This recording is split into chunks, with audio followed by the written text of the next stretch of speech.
Hey everyone, it's Chad from the Teach Better team. I'm here with Jen Molitor. We had a little bit of tech issues. Hopefully, we don't have any more. I think we solved them, but we'll see how this goes. Um, we are absolutely excited to be here for tonight's grid chat, which is where you can basically ask us whatever you want, and we talk about the grid method or how it's going in your classroom. But first, Jen, how are you doing tonight? Doing fantastic. So Jen is a former instructional coach and now principal, teaching in 2020 with a staff that's trying to navigate multiple types of different learning environments and a lot of different challenges. Real quick, I want to say hi to Livia, Nikki, Jacoby. Great to see you guys. Awesome. We have a ton of people watching right now. Kate, how are you tonight? Glad to have you here. So one of the things that's been really challenging for teachers, regardless of if they're using the grid method, is sort of navigating these pre-subscribed curriculums, right? And I actually see this in training a lot. I'll be training someone on how to do this, and they'll go, but wait, my math curriculum says I have to do X, Y, and Z. How do I use this with grids? Or my science curriculum says I have to do 15 minutes of direct instruction or whole group every single day. And then I have to do small group, but like, how do I make that work with the grid? And I feel like that's a really common thing. Have you have any experience with these pre-scripted curriculums, Jen?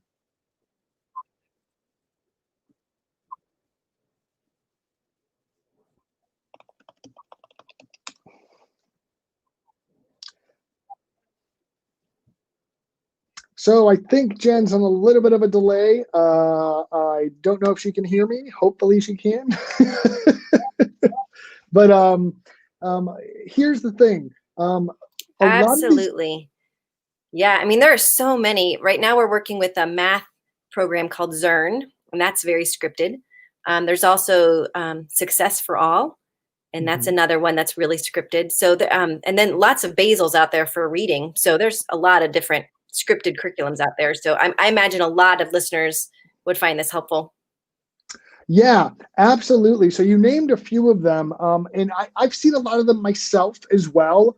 And one of the things I often talk to teachers about is most scripted curriculums, in my opinion, the ones that I've seen, have a portion that is practice focused or independent work focused, right?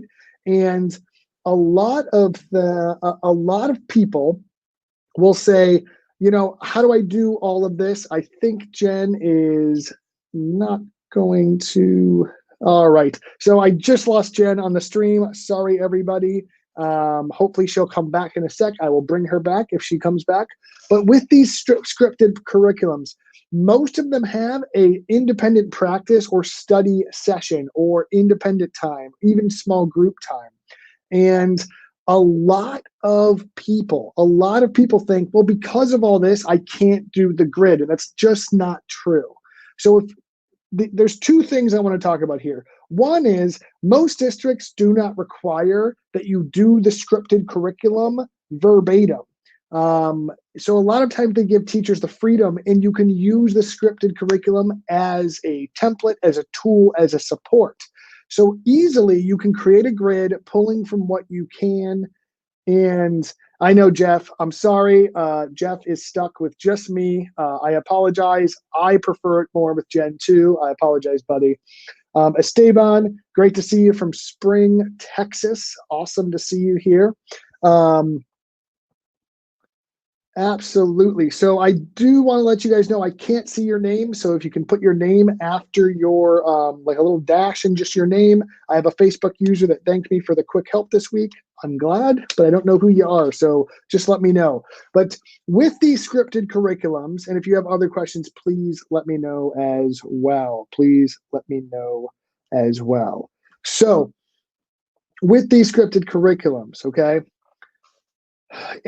use what you can and then implement it with your grid. That's the easiest solution, right? Like, don't follow the script if you don't feel like that's best for your students. But let's say as a teacher, you feel like the curriculum you have is awesome. You love it, you think it's effective, and you think it's really, really beneficial for your students. You should not throw it away because you want to do the grid method. Okay. If you want to do that type of curriculum, it's absolutely fine. Find the place where that independent work is and then make that your grid activities. For example, maybe you start every single day with an intro, some small group example work, and then when you get to that independent time, students go back to working in their grids, okay?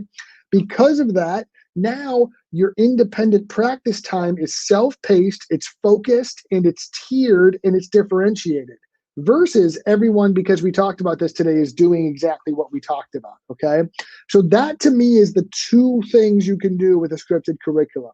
First thing, use what you can from it and implement it with your grid. If you're not expected to do it like perfectly every single day following that script. If you are expected to follow the script, take the practice, independent practice and work and assessment portions of the curriculum, put that into your grid. And now when you get into those sections of the lesson, kids are working on their grids, monitoring their progress, getting assessed, and then you can kind of move on to the next day as the script suggests, okay?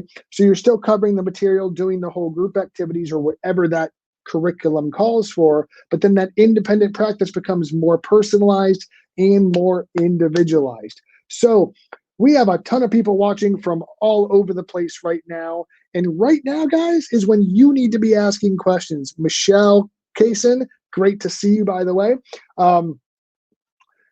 If you have questions about grid or you're struggling with remote learning, right now is the time. A lot of people are switching right now. I know there's several districts that are going from all remote to maybe a hybrid model, or all remote to kids are coming back.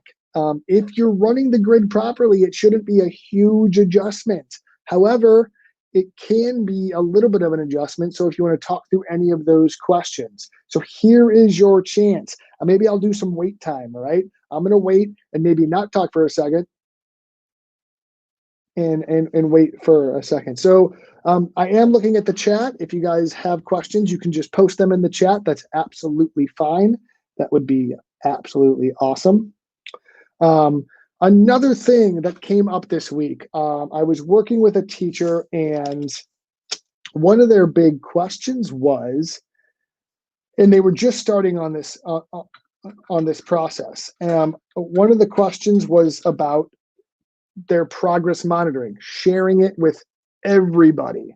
I'm actually working on a course right now that is purely based on progress monitoring because we get so many of these. And one thing I always remind teachers of is you don't have to progress monitor publicly. You just don't have to. You can do it privately. You can do it anonymously. You don't have to use students' names. So we do have a question, and it says, I am a university student studying translation and interpreting studies. We are having an online education, especially verbal translation becomes an issue. Do you have advice for me? With ELL students, this happens a lot. There's issues with translation for verbal things. So one thing I've worked with teachers on in terms of translation is Google Translate is a great resource. And I know that you can't always do it perfectly, but if you can give your guided notes, if you can I used to do it live with my students. I would pull out Google Translate. I think Apple has a new Translate app too that I have not played with yet. But you can pull out your phone. You can literally have it translate in real time. And it's not going to be perfect. It's not going to be amazing. However, as a student, this might help you with some of that that translation piece, right? If you're having an issue understanding the professor or the teacher or anything like that, you can at least give them a basic understanding of what you're doing using Google Translate live on your phone, either via the Zoom call, or you can kind of dictate it and then paste it into the chat. If you're learning online, you have the chat as an option. So translation becomes really easy with text. Just copy and paste it into Google Translate. It can easily translate that that piece or part, and then you will be all set. I hope that helps. It's a great tool. I've used it before. But absolutely. So another thing, another thing that a lot of people have been asking me about is, how do I manage in-classroom students with remote students at the same time when they're running the grid? And the best part about this is you run it the same way you would regardless. Mr. Alleged, absolutely. Thank you for the question. I hope that was helpful. If you have students, some that are kind of coming into your classroom via Zoom and some that are there in person, you can easily, create small groups. Maybe each of those students gets a device with their camera on it. They can move around the room if you need to. But you can also really determine kind of who and when you kind of go to those students. If they're working through their grid, you can just monitor it like you would for everybody. For example, if they're turning things in via Google Classroom, everyone, even if they're in the class, can turn things in via Google Classroom. If someone has a question, you can still stop and kind of have everyone look and solve those problems. But the nice thing about the grid method is that if you're tracking individually, if you're monitoring and progress monitoring correctly and accurately, you can easily manage those students at different places, regardless of if they're at home or, in your classroom. So we still have a lot of people watching, and I'm waiting. If anyone has any questions, we are here to help. Jen is trying to log back on. I can see her trying to log back on, but it doesn't look like it's taking. So I apologize about that. You are still stuck with me. Absolutely. So any other questions from anyone in our network right now? What is your biggest struggle right now? What is your biggest struggle with school in general? What is your biggest struggle with implementing the grid method? I mean, you can't tell me that no one has an issue or a struggle or a question about just how to survive right now.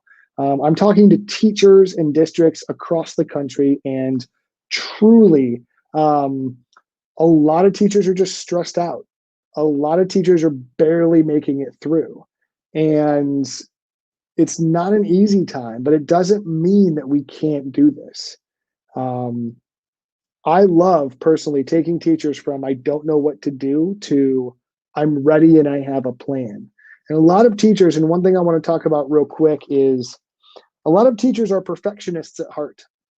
We think that our lessons have to be perfect and smooth and need to go off without a hitch. And I understand that. I used to be the exact same way. A principal asks me, how do I get my teachers to move beyond that?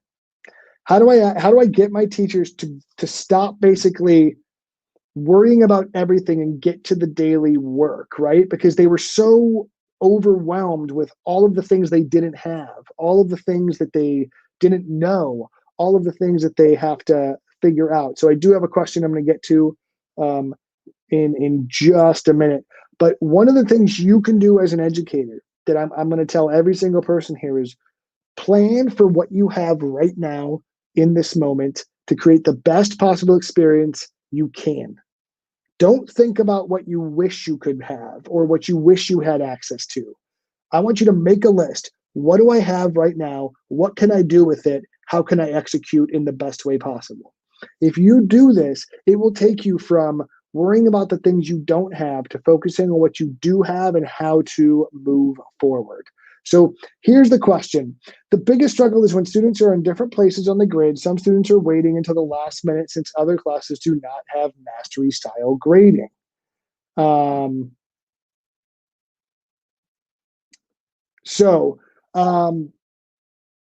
Yeah, so if all of the classes are not doing mastery style grading, then PACE is going to become, because you're self-paced, students may perceive it as not being as urgent to complete your work or to learn your material because they have time. And here's a universal fact. So Facebook user, I'm really sorry, I can't see your name. I apologize. If you could just type it in the chat so that I know who I'm talking to, that'd be absolutely awesome. Here's the thing. Self-paced learning in any format does not mean students can do whatever they want, whenever they want, okay? Self-paced learning means that students can have more time if it's needed, not that they should take more time if it's not needed. Okay. This is so Daniel. Thank you, Danielle. Thank you so much, Danielle. So Danielle, this is really where goal writing and daily goals and weekly goals come in. Okay. So even though they're working at their own pace, all right, doesn't mean that you can't have a goal for every single day and say you should be at 2B on your grid. By the end of the week, you should be at 2D. And I'm putting grades in the grade book up until 2D on Friday. So a lot of teachers will do that in order to help motivate students. They'll go, on Friday, I'm updating grades, and those grades are going to count all the way up to the end of level 2 on your grid. Okay. So if you, Danielle, if you are looking at that, you can literally motivate your students and go, listen, it's going in the grade book and your grade's going to be reflected based on your current progress, right? However, even if you don't turn it in, you can still correct it later, right? However, Van Scott, great to see you. Thank you for saying #live because you're watching me live. And if you're watching this later, just put #replay. That's absolutely awesome. So Danielle, you should still be doing daily goals, daily targets into where you want students to be, end of week targets. And then if that's still not enough, what you can do is you can say, every Friday, the grade book is updated. Every Friday, I'm going to update your grades in the grade book. And that's going to go home to parents or whatever system you have, Danielle. So hopefully that's helpful. I hope that's beneficial to you. If I missed something or that doesn't really solve your problem, let me know in the chat and I will gladly answer it. So Nikki Jacoby says that she's struggling with time. She dove headfirst, which you're a freaking rock star, by the way, Nikki. That is amazing. So I want to give you some accolades for that. And trying to get everything prepared for each unit with 3 preps with feedback. So first and foremost, Nikki, give yourself a little bit of grace because 3 preps with a new instructional framework at the same time is a huge undertaking. One thing that you can do, Nikki, is focus on one of the 3 preps at a time. I hope that makes sense. Maybe only focus on your youngest prep. Like if you have freshmen, sophomores, and juniors, or if you have 9th, 10th, and 11th graders, right? Focus on your 9th grade class first. Get that understood, get that on lockdown, and then continue to work. The other thing you can do, Nikki, and this takes some really strategic planning, is make it so your grids aren't ending at the same times. So if you have a 2 or 3 week grid, make another one of your grids 1 or 2 weeks, and then maybe make another grid 4 or 5 weeks. That way you're never ending and starting your grids at the same time. So that way, as you're making a new grid, you don't have to make all of them at the same time. So a couple things, Nikki. You don't have to do all your preps immediately. I love that you want to, but it's not like a requirement, okay? It takes time to implement this across the entire board. And if it's going to stress you out that your instructional quality is going to drop, I'd highly recommend kind of focusing on one prep that you're comfortable with and then slowly scaling it up to your other classes, okay? So Nikki, I hope that was helpful. Please let me know in the chat if I missed anything. So Esteban said, trying to find a way to support parents. Absolutely. So supporting parents can be a huge, can be absolutely huge in this time, right? So here's the thing. A lot of times parents have the most struggle just getting their kids started. Esteban, I don't know if this is your experience, but a lot of time it's them logging onto the right app or finding the right link or getting onto the Zoom or whatever you need. So if you think about it, consolidating all of that information in one place for the parents that maybe gets emailed at the beginning of the week could be a huge lifesaver. For example, if they have one email that they get from you and it has, here's everything you need this week, Monday, Tuesday, Wednesday, Thursday, Friday, or here's the grid and it's hyperlinked, okay? Now if they can't log on to Google Classroom, they can hyperlink to the Zoom right from that document that they downloaded, okay? So giving multiple access points, I think, is huge for parents in reducing stress. Recording directions for videos, where if I would honestly add that to my grid if I'm doing remote learning and going parent questions, and it's just a quick 2-minute video of you going, hi, to help your child do this, you can just go straight to this site and do this thing and do X, Y, and Z. If you have any questions, shoot me an email, okay? I think that can be really helpful. So over-explain everything, give multiple access points so that parents and students can just get to what they need to without worrying about if it's the one way you provided. Providing video explanations and touches and letting parents know that if they don't get onto that Zoom or they miss one day because something doesn't work, that it's okay. I mean, that's one of the best things you can do to just support parents and let them know that it's not going to be perfect. It's okay. And open up that conversation. So Esteban, I hope that was helpful. Danielle says she's tried the goal setting, starting with implements. It's only have 2 hours per week and 40 students. That's absolutely glad that helped, Esteban. Absolutely. So these are all absolute valid complaints. But so what we've talked about, right? Packaged curriculums. We've talked about progress monitoring. We've talked about struggling to plan multiple grids. If it's your first time going through this, give yourself some grace, Nikki. I know you're an amazing teacher. I got to work with you in our workshop for multiple weeks. You're fantastic, okay? If you feel overwhelmed right now, it's okay. It's okay. Just take a step back, kind of scale down if you have to. That's absolutely fine. And reach out. Shoot me an email, and we'll absolutely figure it out. So yes, Nikki, if your grids end at the same time, you are going to be on overload.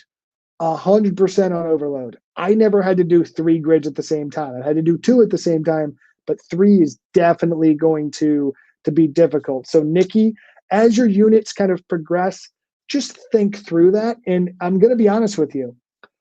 Nikki, if you have to scaffold and go like, hey, we're going to take a half a week off the grid in one of these classes or 2 of these classes while we start the grid on another one, so you mess with that timeline a bit, that's absolutely okay. So like stagger them so that they're not ending at the exact same time. And that's not going to be perfect. It's never going to be perfect, but you can at least kind of minimize your stress level. One thing I used to do, Nikki, a lot before I created the grid method, this was like early on in my career. I had 4 separate preps, and I had 3 separate grade levels I was teaching. And I was early in my career, so I didn't have a bank of stuff and I didn't have a lot to do.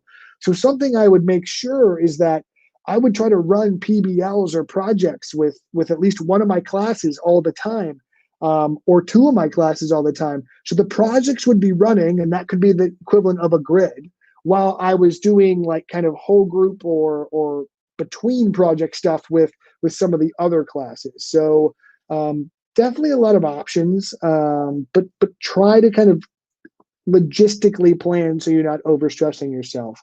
Absolutely. So Esteban, I'm glad that those parent ideas helped you. That's absolutely fantastic. Van Scott, I'm glad you're here tonight, man. It's great to hear from you. Danielle, I hope that was helpful. Absolutely. So Danielle said, upload the grades. I've tried goal setting, yet struggling to implement since I only have 2 hours per week in a class of 40 students times 5, which in case you guys aren't doing that math, that's 200 students. So that's a lot of students for Danielle. And some of you may be in a very, very similar situation. So the goal setting can be weekly if you need it to be, Danielle. It can absolutely be weekly. It's not a huge deal if you're not doing that every day, if you're not with the students every day, okay? Obviously, if you only have 2 hours per week per class, that definitely becomes a challenge. So maybe that's why those 2 hours should be spent on talking about where they should be, providing interventions, small group, sort of opportunities for your students, okay? Van Scott says that the parents and students have been very grateful for the grace period relative to their other classes. Sometimes they act as though they can't believe they have extra time. So Van Scott, every once in a while, yeah, you'll get that student, right? Who's just like, wait, I'm not gonna fail if I don't turn this in right now, this minute. And just having that little bit of grace and going, if you need more time, let's take it. As long as you're learning, we're okay. That's something I want to remind every single person, and I'm going to try to kind of start closing this up. If I see more questions, though, I will totally answer them. So if you got questions, guys, keep them coming. Have grace for your students just like you want grace for yourself. Kate Clayton absolutely says she gives a calendar of suggested days. Totally, Caitlin, you're a rock star, okay? Kate, that's a great tool. Give them that up front and go, this is when you should be getting done with these things. And if you don't, it's okay, but this is where you should be. This is what you should be doing. This is really where the conversation of if your kids are growing and learning, it's okay. I'm going to say that again, just in case you thought I meant something else.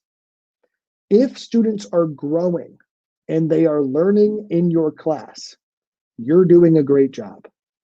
This is one of the most difficult times in education ever.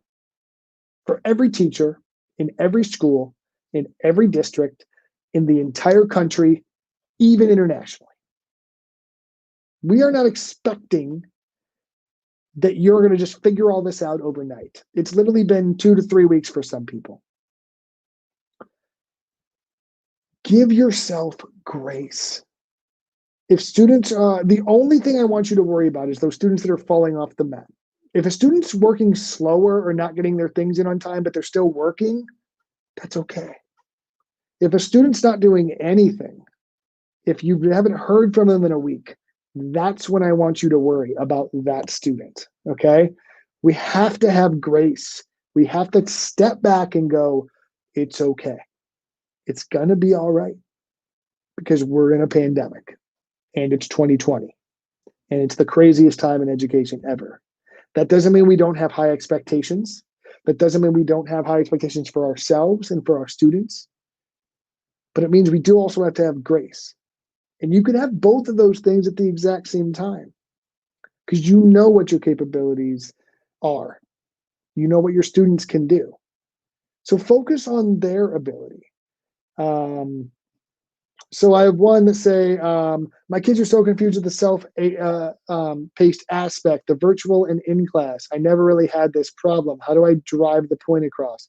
Especially when my district has Wednesday as asynchronous day and others are supposed to be synchronous. So Candace,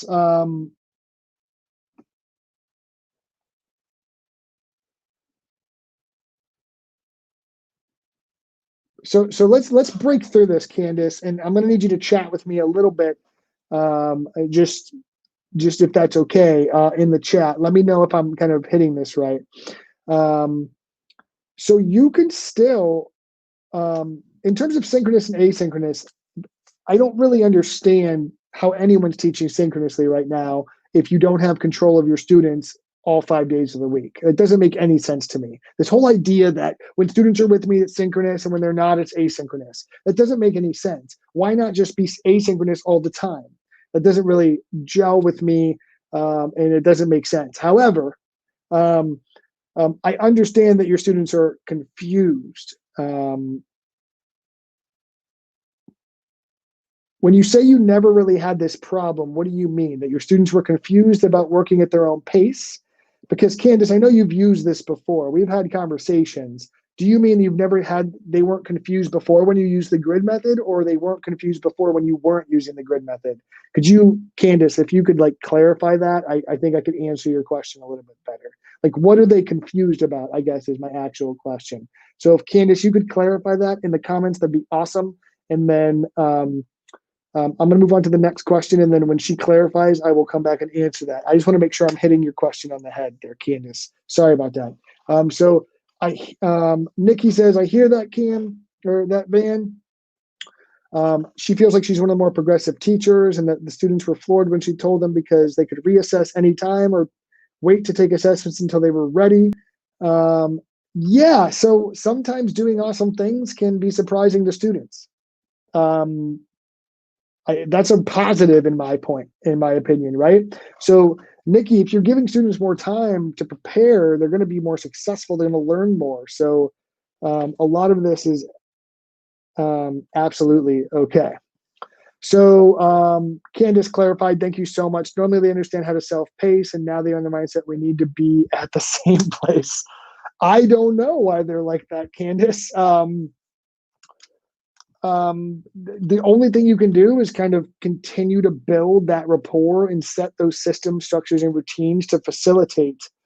Um, it's okay if they're not in the same place. That's literally what asynchronous means. And I know you've successfully run this before, so keep doing what you know works, Candace. Um, I There's a lot new for students right now too. Just be aware of that. So if they haven't ever done this before, and if they weren't your student before, Candace, this is probably going to be new to them as well. So you may want to do like a period of time where you're kind of being extra explicit about where they're at and what they're doing, Candace. So even taking like the first 10 or 15 minutes of class and kind of going over what they're supposed to be working on, where they're supposed to be at, will be worth your time if that's what they're getting confused about. So if I have a Zoom call with my class and it's supposed to be quote unquote synchronous, and I'm Candace, I'm going to take 10 minutes or 15 minutes and open up the tracking page, and I'm going to go, okay, today we're focused on this. We're going to do a mini lesson, and then you guys are going to work on wherever you're at in the grid. Okay, so you're going to continually kind of explicitly kind of show that, continually try to kind of remediate the idea that like they can work at their own pace. It's okay if they're behind or ahead or wherever they are. So hopefully that's helpful, Candace. I would just take a little more time and be explicit until they kind of get up to speed, and then you can reduce that transition time as you need to. Yeah, absolutely. So Van says that he's had a really positive experience so far, and one of the dads from one of his students said that the way he does his class is a wonderful management system for students to learn. I agree, Van. I'm a little biased, but I absolutely agree. So we are hitting about a half an hour at this point, and I am absolutely okay hanging out with you guys a little bit longer. But so Candace, I think I got a light bulb to go off, and that's absolutely awesome. She said, I haven't stressed it that way before. So Candace, really take the time, like take those first 5 minutes of that Zoom call, take the first 5-10 minutes and go, everybody, look at this tracking board, find your name, tell me what you're working on, type it in the chat, tell me what your goal is today. And here's another thing, if you're Zooming with students and you have to do goal writing, do the goal writing in the Zoom chat. Here's a cool thing you can do. Tell your students in the Zoom or the Meet chat, go, everybody type in where you want to be on the grid by the end of the day, but do not press enter. I call these a whoosh. This is called a whoosh in Zoom or Google Meets. And I don't know if anyone's heard of this before, but you have every student you have them type in their goal or their answer or their response to a question. And then you say, when I count to 3, I want everyone to press enter. And you go 1, 2, 3, everyone press enter. And then you get a whoosh of all of the students' goals and what they're working on and what they need to do. So now, instead of like a student just typing random things and then just copying each other, everyone has to say enter at the exact same time. And now you get a whoosh of answers. Everyone has an individual response. Now you've done goals really quickly, really efficiently, and you can absolutely do that, right? I call that the whoosh. I got it. One of the teachers did it in one of the workshops I was running, and I really, really loved the idea. But you can easily use it and say, hey, where's everybody at? Type in what you want to get done by the end of the day. No one press enter. 1, 2, 3, press enter. And now all of a sudden, everyone's set their goal. They know exactly what they're working on, and they are ready to go. Okay. Thank you guys so much for all of your interaction. Nikki, Candace, Van, Esteban, you guys were fantastic asking questions. Kate, Clayton, keep up the amazing work. Michelle, awesome to have you here. We got people from all over the place. I absolutely love it. I'm going to let you guys get back to your night. And Van just said, to increase accountability, he started having students review the progress monitor sheet so that they can all see each other's progress. Absolutely. Absolutely. You can also have class goals, Van. So if you're having your kids do that, you can say, hey, what's our class goal for today? What's our class goal? What do we think everyone can get to? How about we get everyone done with level 1 by the end of the day? Right?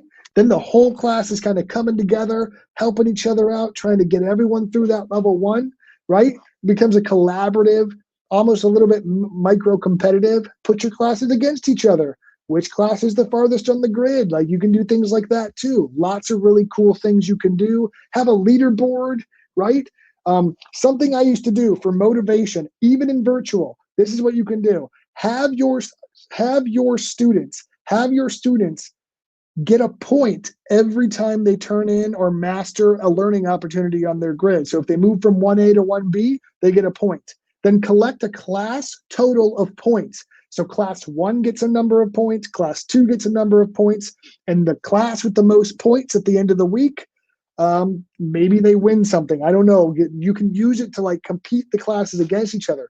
That's going to build a camaraderie in the class because now you have students wanting to help each other and get those points. Give them, I don't know, do whatever you want to motivate your students, but that's a really, really great way. Make it a game, gamify the process, give them points, give them a ticket system, do whatever you want. But really, really, really, you can focus on a lot of amazing things, even in remote learning. Build in gamification to your grid if you can. Compete your classes against each other, all of those things. So lots of amazing stuff. Livia, great to see you, by the way. You guys are all fantastic. I want everyone to have an amazing, amazing night, and I will see you very soon. Have a great night. As always, stay awesome.